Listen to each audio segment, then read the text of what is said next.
posté ma première vidéo le 9 mars avec 0 abonnés et 10 jours plus tard, cette même vidéo m'a généré plus de 1000 abonnés et 20 000 vues. Pas de promotion extérieure, pas d'autres chaînes. Mais quelles étaient les statistiques avant que cette vidéo ne déclenche l'algorithme YouTube? Les premières 48 heures, les taux de clic pour la vidéo étaient de 12,5% avec seulement 88 impressions et une durée de visionnage moyenne de 3 minutes et 58 secondes. Le troisième jour, les impressions ont augmenté à 5000 et un taux de clic aussi autour de 9,2 avec la durée de visionnage moyenne se normalisa à 2 minutes ou 40% de la durée totale de la vidéo. Mais qu'en est-il de la satisfaction des téléspectateurs? YouTube envoie des enquêtes pour comprendre la satisfaction des téléspectateurs avec la vidéo qu'ils viennent de regarder. Il est prudent d'utiliser ces trois autres indicateurs pour évaluer à quoi ressemblera le cours de votre vidéo: les likes, les commentaires et les abonnements. J'ai trouvé qu'il y avait 4% pour le goût d'utilisation, donc un like pour toutes les 25 vues, et 0,5% pour les commentaires, donc un commentaire pour toutes les 200 vues, et 0,5% pour l'abonnement, ce qui veut dire que j'ai un abonné pour chaque 200 nouvelles vues que je récolte sur ma vidéo. Pour notre vidéo, les 3 premiers jours, avec 470 vues, la ratio like-view était de 10% pour les likes, donc un like pour toutes les 10 vues,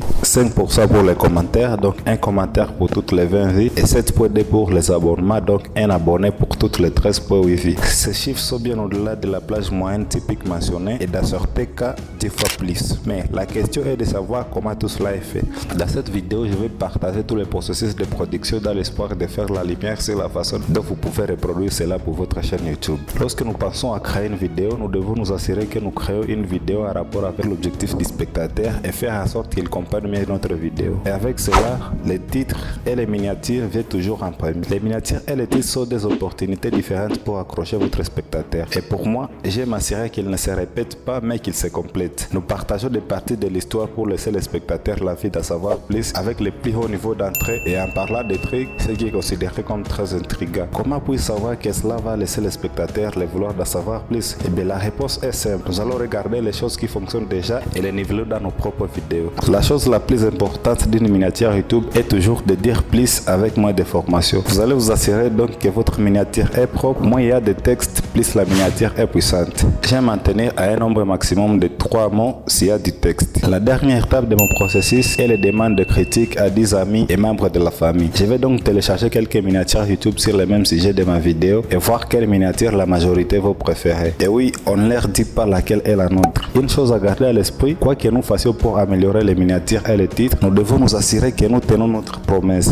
Sinon, nous perdons la confiance. Et la perte de confiance est très mauvaise pour notre chaîne. Il est très important qu'avant que je commence à avoir un aperçu clair avec les titres ou les sujets dont je veux discuter, d'inclure la ressource et la valeur que je vais apporter aux spectateurs. Une fois que cette partie est terminée, je commence à écrire les choses, les filtrer et cela va m'aider à obtenir toutes mes idées sur papier et conserver la personnalité de ma prestation. La partie la plus difficile du script est de créer les 30 premières secondes et cette partie, je ne vous cache pas, je suis toujours en train d'apprendre les 30 premières secondes de mes dernières vidéos où nous avons perdu plus de 35% de téléspectateurs et s'ils étaient restés, ils auraient probablement regardé la vidéo en entier. L'erreur que j'ai commise dans la première vidéo était de ne pas arriver assez vite au point ou de rassurer les spectateurs que ce qu'il a vu dans les titres et la miniature est exactement ce dont je vais discuter. Le dernier morceau du script est la consolidation. J'aime découper toutes les informations qui n'ajoutent aucune valeur au spectateur ou à l'histoire que je suis en train de raconter. Par exemple, si vous avez les points A, B et C, où vous pouvez découper les points B sans perdre de sens ou d'informations, vous pouvez le faire tout simplement. J'utilise Final Cut pour mon montage, mais il existe de nombreuses options gratuites pour le montage. Je vais vous mettre certaines d'entre elles sur l'écran. Ensuite, je passe par ma voix off et je continue le processus de consolidation en coupant les segments inutiles. J'ajoute ensuite les rouleaux B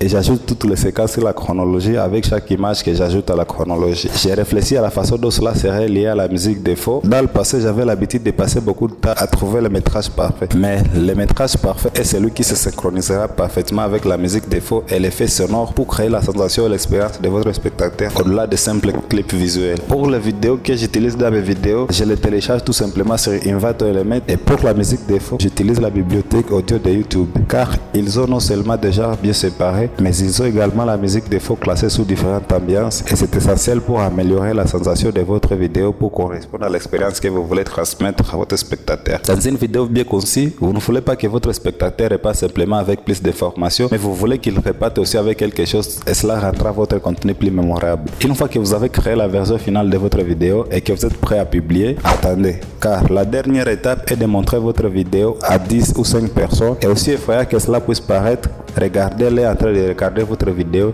et documentez à quel point ils sont discrets ou perdent tout intérêt, parce que c'est ça votre signal pour revenir en arrière et trouver des moyens d'améliorer ces sections que vous avez très mal fait. Donc à chaque fois que j'ai vu une transition ou un effet qui a attiré mon attention de la part des créateurs de contenu que j'ai regardé, j'en ai pris note et je suis retourné chercher comment faire telle ou telle transition sur Final Cut Pro. J'ai toujours trouvé ce que je cherchais, mais il m'a fallu beaucoup de temps et de pratique pour arriver à ce point. Merci beaucoup de m'avoir regardé. N'hésitez pas à liker cette vidéo et de vous abonner à la chaîne parce que je publie de nouvelles vidéos chaque semaine. On se retrouve dans la prochaine vidéo. C'était Chris. Ciao.